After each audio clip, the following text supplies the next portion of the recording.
Queridos hermanos, preparando el camino para recibir a nuestro Padre Celestial que pronto ha de venir. Hoy con la vida con Dios, con número 14, la vida con Dios, el pueblo de Dios en restauración. Pero antes el Señor nos dice en Judas 24, Dios es poderoso para guardaros sin caída, seguros en sus manos. Judas 24. Tú y yo, hermano, estamos en una gran escala. El muro es alto y los riesgos son mayores.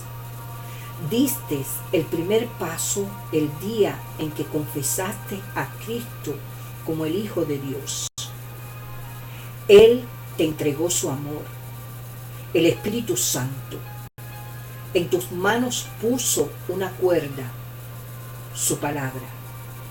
Tus primeros pasos fueron confiados y seguros. Pero con la jornada vino el cansancio y con la altura vino el temor. Diste un traspié, perdiste el enfoque, perdiste el agarre y caíste. Por un momento que pareció eterno, tambaleaste violentamente, fuera de control, fuera de dominio propio, desorientado, dislocado de caída. Pero entonces la cuerda se tensó y cesó el tambaleo. Colgaste del arreo y te diste cuenta que era fuerte. Agarraste la cuerda y hallaste que en verdad era firme. Y aunque no ves a tu guía, lo conoces, sabes que es fuerte, sabes que impedirá que caigas. Amén. La vida con Dios. Número 11. La vida con Dios, el pueblo de Dios en restauración. Pasajes bíblicos: Esdras, Nehemías, Esther, Daniel, Ageo, Zacarías, Malaquías. El objetivo de Dios en la historia es la creación de una comunidad de personas que aman e incluyen a todos, como Él mismo, como centro de esa comunidad, como principal sustentador y más glorioso habitante. Efesios 2:19, 22, 3:10. La Biblia rastrea la formación de esa comunidad desde la creación en el huerto del Edén hasta el nuevo cielo y la nueva tierra. Lo invitamos, hermano, a unirse a nosotros en la exploración de las muchas dimensiones de esta historia con Dios, de individuo a familia, a tribu, a pueblo, a nación, a toda la humanidad. Y luego apliquemos lo que aprendamos para nuestra propia formación espiritual. En la sección anterior descubrimos la manera en la cual Dios usó el exilio para acercar aún más a su pueblo, a la comunidad sin discriminación étnica, que incluye a todos, que Él aún está creando a lo largo de la historia. En estos escritos veremos cómo el Señor continúa esa formación, haciendo volver al pueblo a la tierra y restaurando la vida litúrgica de Israel, la acción de Dios. Luego de la caída de Jerusalén y la desaparición de Judá, encontramos al pueblo de Israel dispersado a lo largo de la vasta expansión del imperio babilónico. Allí han sido dejados para reflexionar sobre su destino y encontrar a Dios. Desde la oscuridad del abismo, de la pérdida de su nación, su tierra, su templo y su vida de comunidad, comienzan a considerar la promesa original de Dios a Abraham. No son ellos el pueblo elegido, porque Dios los castiga de esa forma. ¿Por qué tanto tiempo? ¿Qué es lo que el Señor quiere? Las respuestas vienen de manera sorpresiva e irónica. Durante el exilio, en medio de la misma desesperación, los israelitas reciben la confirmación de parte de Dios de que regresarán a su desolada tierra. Reconstruirán las ciudades en ruina y restaurarán su armado templo. Inesperadamente el Señor usa esta desesperación y a un poder extranjero para lograr sus propósitos divinos. Posterior al exilio, Dios continúa influenciando a los gobernadores paganos para que la supervivencia de los descendientes de Abraham, el linaje del cual él prometido, el Mesías nacería, se mantenga. Los gobernadores gentiles le dan a Esdras y Nehemías permiso para regresar a Israel y reconstruir el templo y los muros de Jerusalén.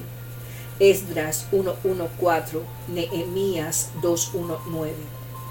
Esther exitosamente suplica al rey de Persia para que proteja a los israelitas.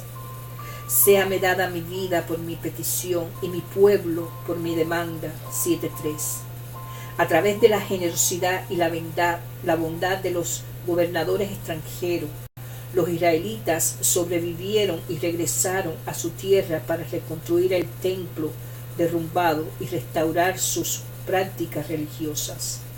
De regreso a su tierra y con un liderazgo osado, la que alguna vez fue una nación quebrada, recupera su sentido de misión y propósito. Mientras el pueblo ve la restauración de Israel como una entidad política viable, Dios continúa permitiendo la dominación de las potencias extranjeras. Aunque se las miraba con resentimiento, estas fuerzas de ocupación en realidad proporcionaban seguridad y estabilidad en una época de grandes revueltas en el mundo mediterráneo, ya que les daban a los israelitas libertad para recuperar su herencia religiosa.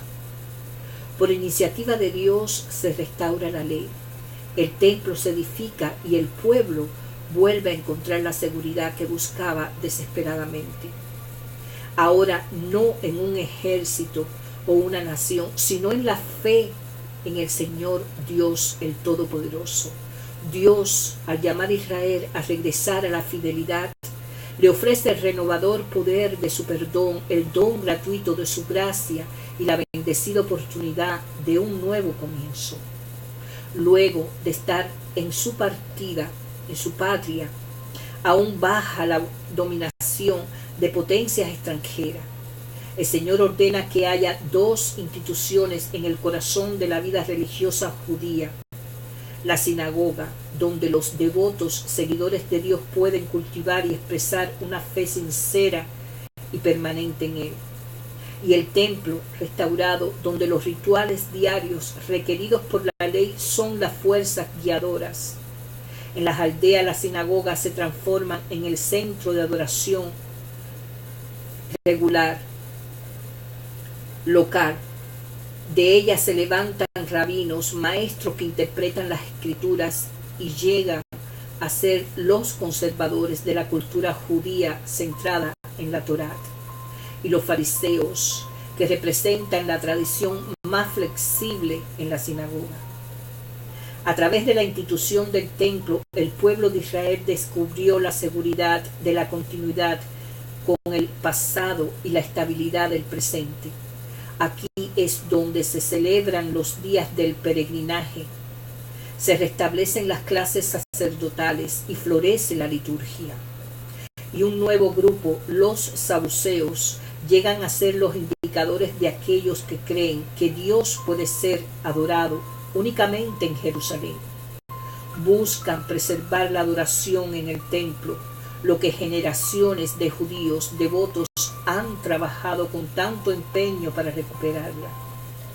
La reacción humana. La idea de la restauración que el Señor hace del pueblo de Israel es uno de los temas más sorprendentes de toda la Escritura. Igualmente, lo que es la respuesta de los israelitas, impulsados por la promesa profética y la esperanza mesiánica, a regresar para reedificar los muros de Jerusalén, el templo, y establecer una comunidad fiel basada en la obediencia de la ley. Oh Jehová, Dios de los cielos, fuerte, grande y temible. En extremo nos hemos corrompido contra ti y no hemos guardado los mandamientos. Acuérdate ahora de la palabra que diste a Moisés, tu siervo, diciendo: si vosotros pecaréis, yo os dispersaré por los pueblos, pero si os volveréis a mí y guardaréis mis mandamientos y los pusiereis por obra, aunque vuestra dispersión fuere hasta el extremo de los cielos, de allí os recogeré y os traeré al lugar que escogí para hacer habitar allí mi nombre. 1:5-9.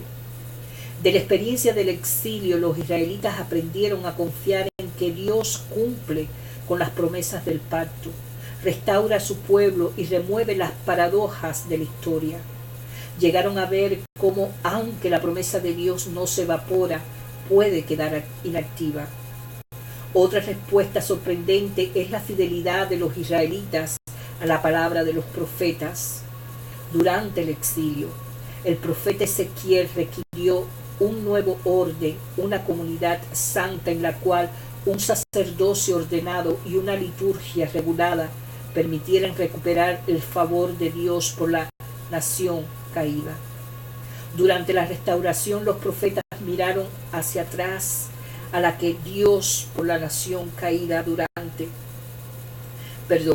Durante la restauración, los profetas miraron hacia atrás a la que una vez fue una historia notable y sacaron como conclusión que el pueblo se había desviado cuando estrechó el Señor y fue tras los ídolos paganos de sus vecinos. Con el llamado de Ezequiel para hacer de Dios el único centro de la alianza de Israel y la información que brindaron los profetas posteriores sobre las razones de la caída de esta nación, el monoteísmo radical capturó la imaginación del pueblo de esta nación. Por lo tanto, el monoteísmo llega a ser la prueba decisiva para el fervor y produce la lealtad completa de todo el pueblo de Dios. El exilio, no obstante, había producido una ruptura de la presencia continua de Israel en la tierra, sino que también representó un quiebre en la continuidad de la cultura israelita. Al regresarse, tuvo que establecer una nueva cultura. Los israelitas desarrollan esta nueva forma de vida centrada en la familia, la sinagoga y la comunidad, una forma de vida que sobrevivió a las numerosas ocupaciones extranjeras, intrigas políticas, guerras religiosas e insurrecciones que envolvieron a la tierra durante siglos. Cuando la ciudad de Jerusalén cayó a manos de los romanos en el 70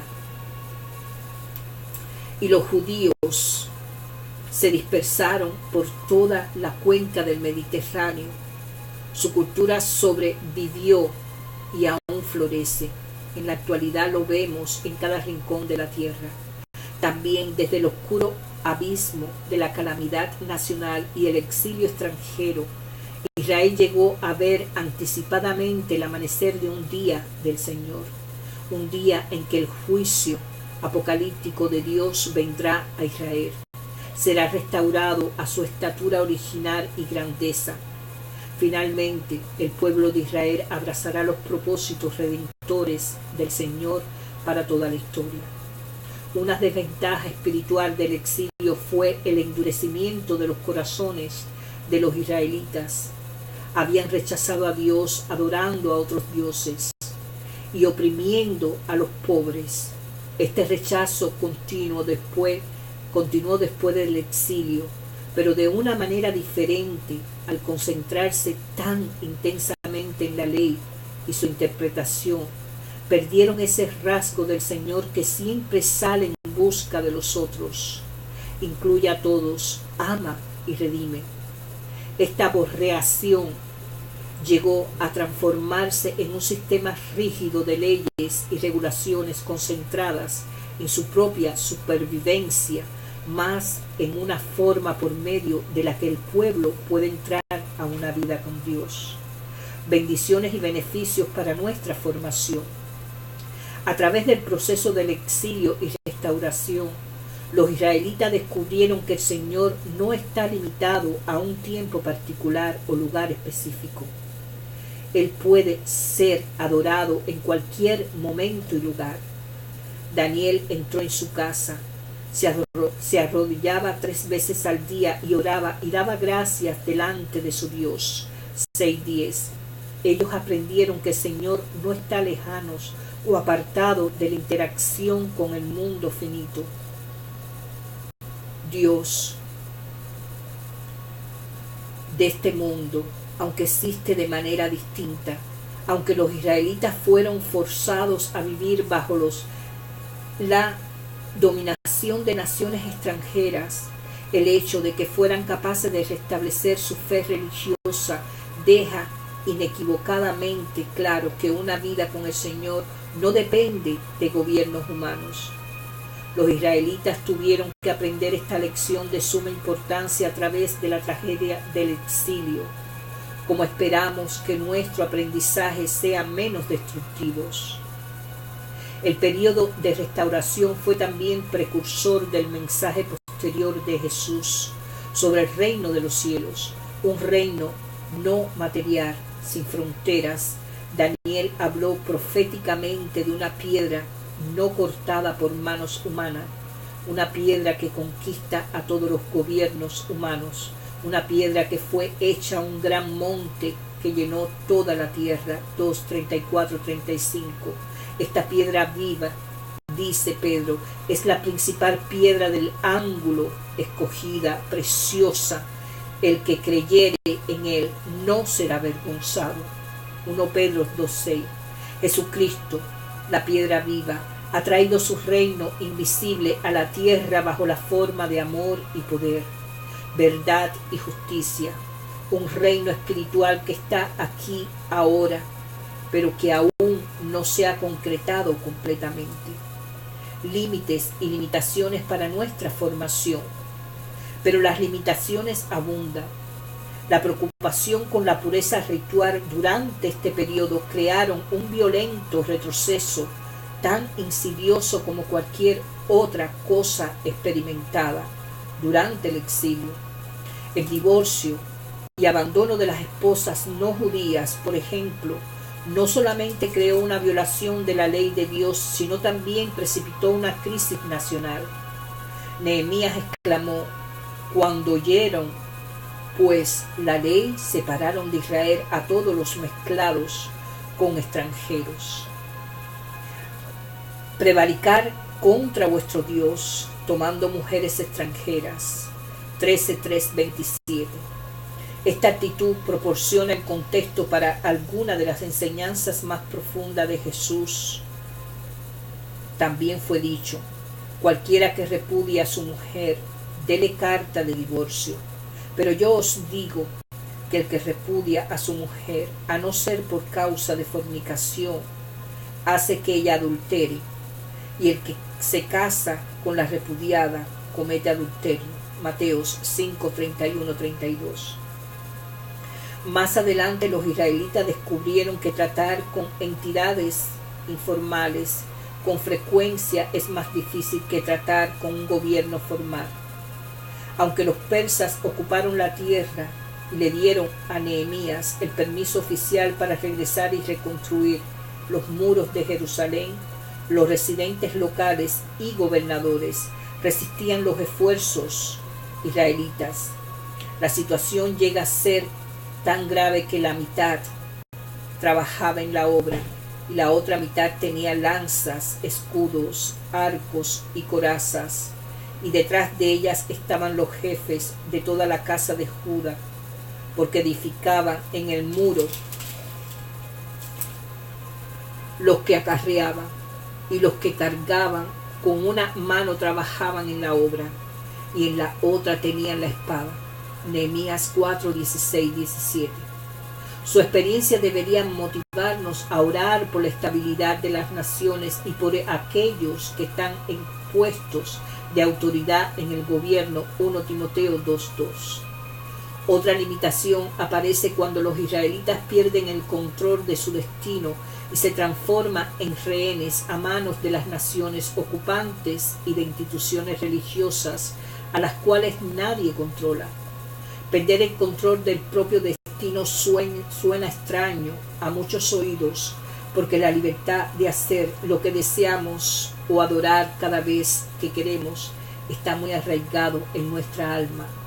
Sin embargo, en la cultura agrícola basada en las aldeas de una Israel dominada por potencias extranjeras, la falta de control es un factor crucial para que se desarrollen numerosos movimientos nacionalistas y surjan sectas en los 2 siglos inmediatamente precedentes al nacimiento de Jesús.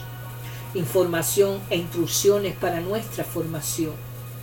Las informaciones para nuestra propia formación son muchas y variadas.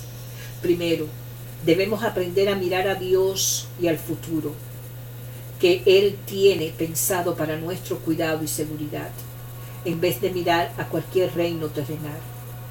Los gobiernos humanos deben cumplir la tarea ordenada por el Señor de mantener el orden y asegurar la justicia, pero nunca se podrá comparar a la seguridad de un presente vivido bajo y en el poder de Dios o de una eternidad con Él. Segundo, necesitamos afirmar la vital importancia de los hogares, reuniones de fe y comunidades locales para proporcionar la cohesión social. Los israelitas exiliados mantuvieron su fe y cultura vivas recitando la historia común en los hogares y reuniones religiosos. En la restauración, los hijos recibían instrucciones religiosas en formar sentados en la falda de sus padres, y el pueblo recibía instrucción religiosa formar a los pies de los rabinos. La comunidad de fe completa afirmó y encarnó su fe común. Haremos menos que esto. En tercer lugar, debemos alentar a aquellos que tienen el don de liderazgo, un don necesario para nuestro crecimiento y edificación. Cuando los vecinos amenazaban a los israelitas, Nehemías encontró una solución práctica y efectiva. La mitad del pueblo trabajaba en el muro mientras que la otra mitad la protegía de los enemigos. En nuestros días, la sabiduría práctica que frecuentemente recibe el nombre de sentido común es escasa. Deberíamos ser sabios para escuchar a aquellos que tienen el don de la sabiduría y expresarlo a través de un liderazgo responsable. En cuarto lugar, volvemos a aprender que la adoración necesita estar en el centro mismo de nuestra vida de comunidad. La restauración de Israel comenzó cuando el rey Ciro de Persia encargó el primer grupo de exiliados que reconstruyeran el templo. El punto de concentración del ritual y las creencias judías, luego de que el pueblo regresó a Jerusalén, se reunieron en el sitio donde estaba el templo antes del exilio y colocaron el altar sobre su base. Desde el primer día del mes séptimo comenzaron a ofrecer holocausto a Jehová, pero los cimientos del templo de Jehová no se habían echado todavía. Esdras 3:6. El pueblo adoró bajo las circunstancias adversas más extremas. Del mismo modo podemos hacerlo nosotros. Finalmente, debemos levantar en alto los temas mesiánicos que encontramos en la literatura de la restauración. Son demasiado numerosos y específicos como para ignorarlos. Y vendrá el Redentor a Sión, y a los que se volvieron de la iniquidad en Jacob, dice Jehová. Isaías 59:20. El Espíritu de Jehová el Señor está sobre mí, porque me ungió Jehová. Isaías 61:1. He aquí tu rey vendrá a ti, justo y salvador, humilde y cabalgando sobre un asno, sobre un pollino, hijo de asna. Zacarías 9:9. El ángel del pacto a quien deseáis vosotros, he aquí viene. Malaquías 3:1. Estos y otros pasajes similares cultivan una esperanza profunda y duradera en el amanecer del día del Señor. En esta misma esperanza, una esperanza en el Mesías, en el amanecer que viene, lo que genera la ardiente pasión y fe en la promesa final de Dios de restauración. Es dentro del marco de esta esperanza que Jesús desafía el legalismo judío, desata el amor, verdad y poder de Dios hacia el mundo y se transforma en la luz de las naciones y la redención de ellas. A partir de este testigo, los propósitos de Dios en la historia finalmente son cumplidas. Queridos hermanos, por favor, escuchen estas palabras. Sé que va a ser de mucha edificación, santificación, purificación, para preparar el camino para recibir a nuestro Padre Celestial, que pronto viene, pronto, muy pronto viene Jesús, el Hijo amado de Dios. Que la paz de Dios esté con ustedes, que los ángeles cubran y hagan un aro de luz en cada hogar. Bendito sea. Amén. Amén. Amén.